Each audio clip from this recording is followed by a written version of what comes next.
श्री शिवाय नमस्तुभ्यम दोस्तों। जिस दिन बरसात हो उस दिन बरसात के जल वाला यह उपाय जरूर करें। कुछ ही दिनों में महादेव के आशीर्वाद से हर मनोकामना होगी पूर्ण दोस्तों। जैसा कि आप सभी जानते ही हैं कि अभी लगभग जो है बरसात का मौसम शुरू हो चुका है, यानी कि रोजाना ही पानी गिरने लगा है। और अब आषाढ़ मास के जितने भी दिन शेष बचे हैं, चाहे फिर सोमवार हो, प्रदोष का दिन हो, या फिर आज बरसात हो, कल के दिन बरसात हो, तो आपको यह उपाय जरूर करना है। क्योंकि यह उपाय केवल आषाढ़ के महीने में ही किया जाता है। और अभी आषाढ़ का पवित्र महीना ही चल रहा है। और यदि आप भी इस उपाय को सही विधि से और पूरे नियम के साथ करेंगे, तो निश्चित रूप से आपको भी अपने हर कार्य में सफलता की प्राप्ति होगी और आपकी सभी अधूरी मनोकामनाएं भी पूर्ण होंगी। और जीवन में यदि कोई दुख और परेशानी भी चल रही है, तो उससे भी आपको छुटकारा मिल जाएगा। और यदि यदि यह उपाय यदि आप भी ध्यानपूर्वक करेंगे, तो निश्चित ही आपकी सभी मनोकामनाएं भोलेनाथ के आशीर्वाद से पूर्ण होगी। तो आखिर यह उपाय किसको करना है, कब करना है, किस स्थान पर करना है, यह सब हम इस वीडियो में जानने वाले हैं। तो सबसे पहली बात, यह एक ऐसा चमत्कारी उपाय है जिसको करने के बाद आपको कुछ ही समय में इसका असर दिखाई देगा और आपको भी लगेगा कि हाँ, मैंने इस उपाय को किया है और भोलेनाथ मुझसे प्रसन्न भी हुए हैं। लेकिन इसके लिए आपको इस वीडियो को अच्छे से सुनना पड़ेगा, उसके बाद ही आपको यह उपाय करना है। तो आखिर यह बरसात के पानी वाला उपाय कैसे होता है, इसका क्या लाभ होता है? देखिए, यह जो उपाय हैं, यह बिल्कुल ही अलग उपाय हैं और बहुत ही खास यह उपाय है। तो इस उपाय में आपको क्या करना है? सबसे पहले तो आप इसे ध्यान से सुन लो। तो देखिए, सीधी सी बात है कि आषाढ़ के कुछ ही दिन शेष रह चुके हैं और सावन का महीना भी आने वाला है। और अभी हम सभी मान के चल सकते हैं कि आपके वहां पर भी बरसात शुरू हो चुकी है और रोजाना ही बारिश आना शुरू हो चुकी है।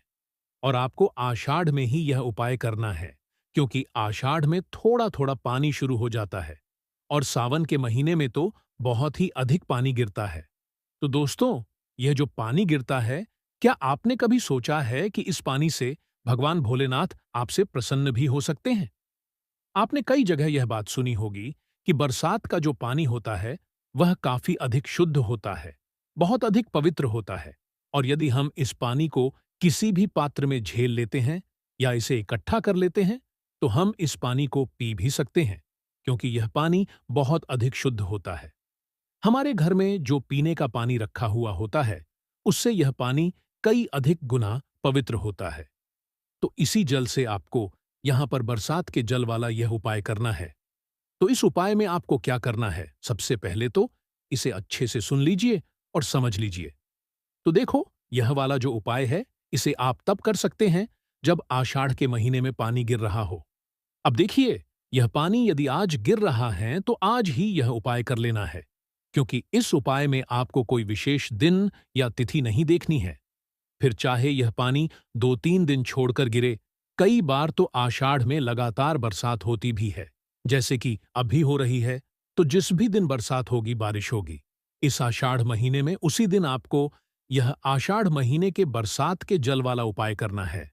तो इस उपाय को करने के लिए सबसे पहले तो आपको जिस भी दिन इस आषाढ़ महीने में बरसात हो रही है, पानी गिर रहा है, तो उसे आपको झेल लेना है।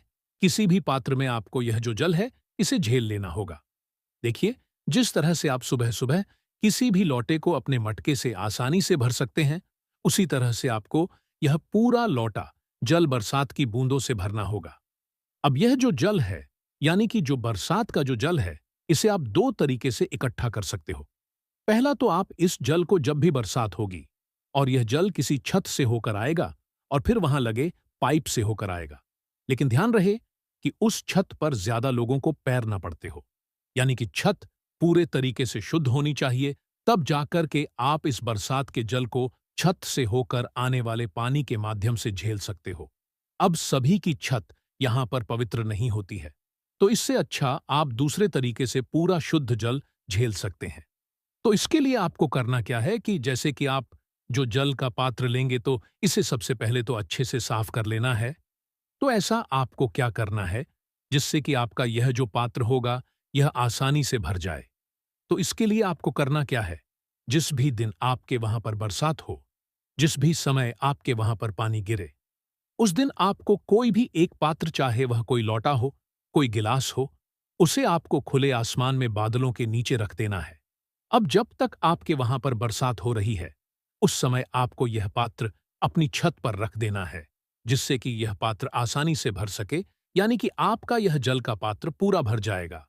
तो जब तक आपका यह पात्र भर जाए, उसी समय आप यह उपाय कर सकते हो, अन्यथा फिर नहीं कर सकते हो। अब दोस्तों, यह जो ऊपर से गिरने वाला जो जल होता है, यानी कि बरसात का जो जल होता है, यह बिल्कुल पवित्र होता है। इस पर कोई सवाल नहीं उठा सकता है।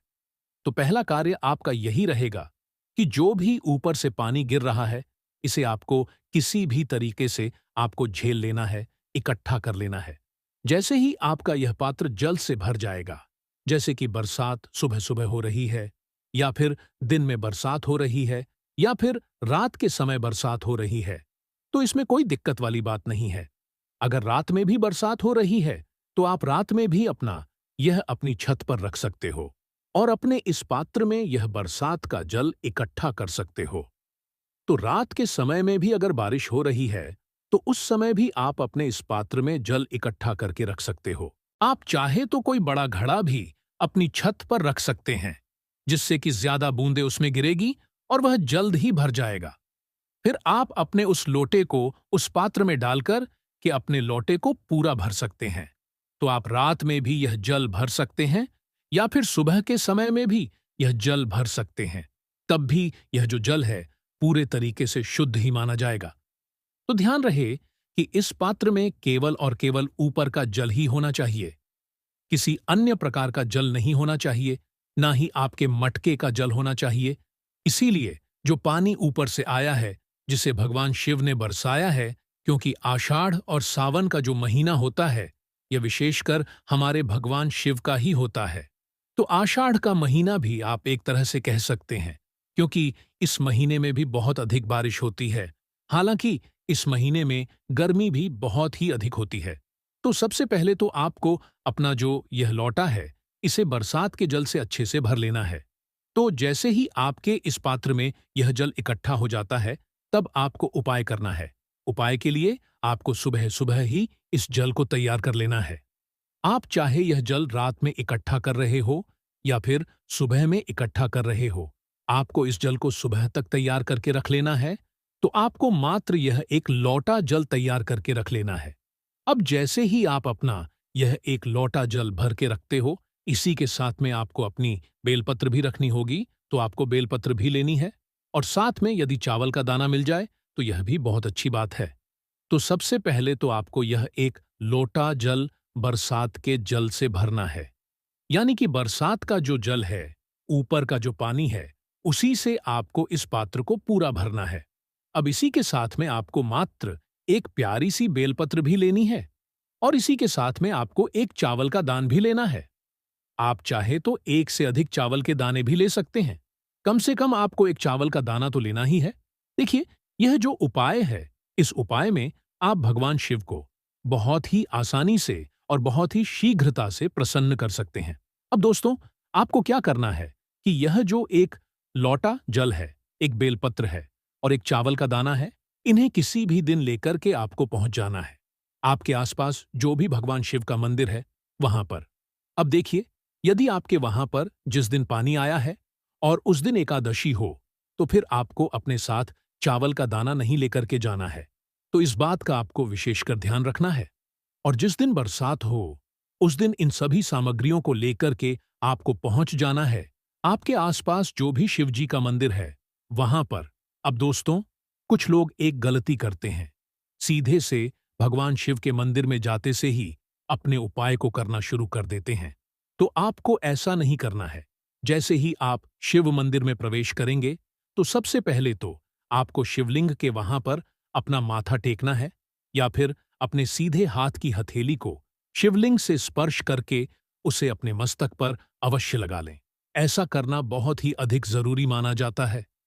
तो जब भी आप भगवान शिव के मंदिर में जाएं, तो सबसे पहले यह कार्य करके ही अपने उपाय को प्रारंभ करना चाहिए।